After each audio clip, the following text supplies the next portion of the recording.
একটা দুটো খাওয়ার পরে সমস্যা আরও বেশি পা বেশি ফুলে যাচ্ছে। অভিষেক বন্দ্যোপাধ্যায়ের লোকসভা কেন্দ্র ডায়মন্ড হারবারে সেবাশ্রয় প্রকল্প নিয়ে একের পর এক অভিযোগ সামনে আসছে। ভুল চিকিৎসায় পা বাদ যাওয়ার মতো মারাত্মক অভিযোগ যেমন উঠেছে, তেমনই সেবাশ্রয়ে চিকিৎসা করিয়ে বিপাকে পড়েছেন বহু রোগী। আমার ওই মাথা পাতা ঘুরতন গেছে, আমাকে ডেকে বললো তোমার হাই প্রেশার। বাড়িতে এসে খেয়ে দেখছি আমি খুব অসুস্থ হয়ে গেছি, তখন আমি বাইরে দেখালাম, বাইরে বলছে আপনার তো কোনো প্রেশারই নেই। খুব ভুল ওষুধ, একদম ভুল ওষুধ দিয়েছে। উপশমের বদলে উল্টে বেড়েছে যন্ত্রণা। সেবাশ্রয়ে চিকিৎসা করানো এই অভিজ্ঞতা অনেকেরই হয়েছে। তা আমি তো ট্যাবলেট দুটো নিলাম, তা একটা দুটো খাওয়ার পরে সমস্যা আরও বেশি পা বেশি ফুলে যাচ্ছে। ওই জন্য সেবাশ্রম যেখানে আমাদের বাড়ির পাশে যেখানে বসে, তাহলে সেখানেই তাহলে যাই, সেখানে তো সুযোগ সুবিধা তো পাবো সরকারি। তা সেখানে গেলাম তো উল্টা আরও বেশি বেড়ে যাচ্ছে। ওই জন্য আর ওষুধ আর খেলাম না, ওষুধ খাওয়া বন্ধ করে দিলাম। গেলাম, ওরা ওষুধ টষুধ দিলেন, দু একদিন খেলাম, খাওয়ার পর দেখছি আমি অটোমেটিক যন্ত্রণাটা আরও বেড়ে গেছে। তখন আমি আর ওই ওষুধটা খাইনি। এই অবস্থায় চিকিৎসকদের একাংশের দাবি অবিলম্বে অ্যাকশন নিক প্রশাসন। দুর্বৃত্ত দুর্নীতি চক্র মুক্ত স্বাস্থ্য ব্যবস্থা আমাদেরকে উপহার দেবেন, সেই প্রতিশ্রুতি তারা দিয়েছিলেন। আমরা আশা করব যে এখন যারা স্বাস্থ্য ব্যবস্থার সঙ্গে প্রশাসনে যারা আছেন, তারা অবিলম্বে এর যা কিছু ওই অনাচার যা কিছু ঘটেছিল, দুর্নীতি যা কিছু ঘটেছিল, সেইগুলি তদন্ত করুন। সেবাশ্রয় সংক্রান্ত একাধিক অভিযোগে অভিষেক বন্দ্যোপাধ্যায়ের বিরুদ্ধে ডায়মন্ড হারবার থানা, বিষ্ণুপুর থানা, রবীন্দ্রনগর থানায় এফআইআর দায়ের হয়েছে। অন্যদিকে পারুলিয়া কোস্টাল থানায় সেবাশ্রয়ের ওষুধ সংক্রান্ত আরেকটি অভিযোগ দায়ের হয়েছে অভিষেক বন্দ্যোপাধ্যায় ও অন্যান্যদের বিরুদ্ধে। সেবাশ্রয় নিয়ে এখনো পর্যন্ত মোট 4টি অভিযোগ দায়ের হয়েছে এবং যার মধ্যে রয়েছে ডায়মন্ড হারবার থানায় অভিযোগ, যার মধ্যে রয়েছে বিষ্ণুপুর থানা, পারুলিয়া কোস্টাল থানা ও রবীন্দ্রনগর থানা। এর মধ্যে পারুলিয়া কোস্টাল থানা ওষুধ উদ্ধারের অভিযোগ ছাড়া 3টি ক্ষেত্রেই পুলিশ হচ্ছে এই অভিযোগগুলিতে এফআইআর হিসেবে দায়ের করেছে এবং 3টি এফআইআর নাম রয়েছে অভিযুক্ত হিসেবে অভিষেক বন্দ্যোপাধ্যায়ের। ডায়মন্ড হারবারের মানুষদের নিয়ে ছিনিমিনি খেলেছে অভিষেক ব্যানার্জি। কত লোকের কিডনি খারাপ করে দিয়েছে, কত লোকের লিভার খারাপ করে দিয়েছে, তার নেই ঠিক। যারা হাতুড়ে ডাক্তার, যারা হোমিওপ্যাথি ডাক্তার, তাদেরকে দিয়ে ওষুধ প্রেসক্রাইব করে গেছে। একে ছাড়া যাবে না, এদের ছাড়লে আমাদের পাপ হবে। তার তো অভিযোগ করার অধিকার আছে, তদন্ত করে পুলিশ যা ঠিক করবে তাই হবে। সেবাশ্রয় দুর্নীতির শিকড় আর কত গভীরে, তদন্তে কি সবটা সামনে আসবে? সন্দীপ সরকার, অনির্বাণ বিশ্বাস, এবিপি আনন্দ।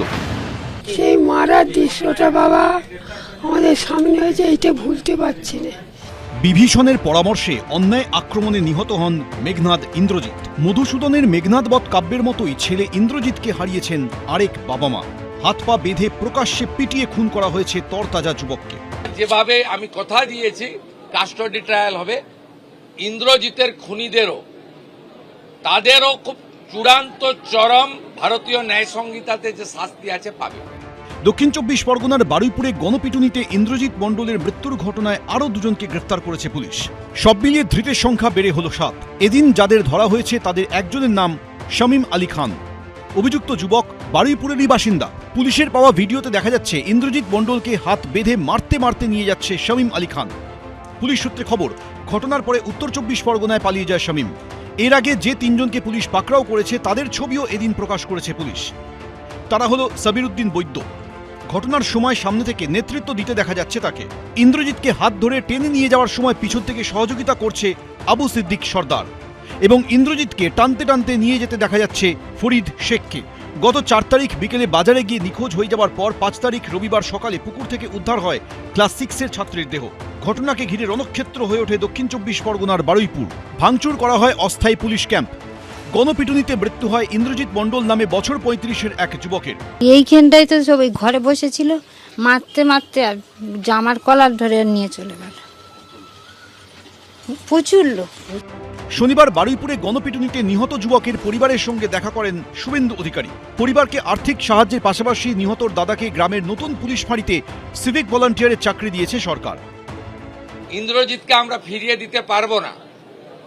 ইন্দ্রজিতের প্রত্যেকটা খুনি সমানভাবে ওই একরত্তি ছোট্ট কন্যার খুনিরা, শারীরিক নির্যাতনকারীরা যেভাবে আমি কথা দিয়েছি কাস্টডি ট্রায়াল হবে, ইন্দ্রজিতের খুনিদেরও তাদেরও খুব চূড়ান্ত চরম ভারতীয় ন্যায় সংহিতাতে যে শাস্তি আছে পাবে। একাধিক বিক্ষোভকারীকে গ্রেপ্তার করেছিলেন।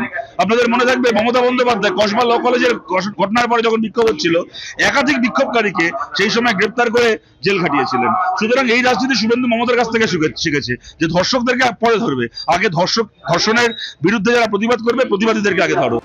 পুলিশ সূত্রে খবর, ঘটনার নেপথ্যে কারো উস্কানি ছিল কিনা বা ইন্দ্রজিৎকেই কেন টার্গেট করা হলো, এই বিষয়গুলি খতিয়ে দেখা হচ্ছে। পার্থপ্রতিম ঘোষ, রঞ্জিত হালদার, সুকান্ত দাস, এবিপি আনন্দ। এবিপি আনন্দ, এগিয়ে থাকে, এগিয়ে রাখে।